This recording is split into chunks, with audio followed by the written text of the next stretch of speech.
আমি যে কলার খোসায় যে আর কলা নষ্ট কলা নিয়ে এসে কেচিতে কেটে নিলাম। যে এখানে কেচি আমি বসে আমি কিন্তু অন্যরকম করে বসতে পারি না, এটাতে আমাকে বসতে হয়। এই যে এটাতে আমি কাটলাম, যেহেতু বাসায় ছিলাম না, কেটে নিলাম।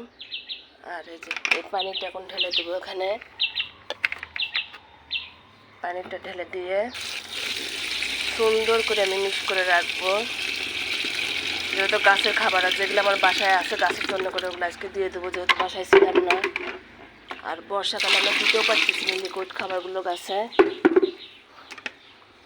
সুন্দরভাবে নাড়াচাড়া দিয়ে এই যে এটা কিন্তু আমি সিঁড়ির নিচে ঢেকে রাখি। এখন 5 দিন হোক, 3 দিন হোক, কি 7 দিনের মধ্যে আমি এটা কিন্তু গাছে দিয়ে দেবো।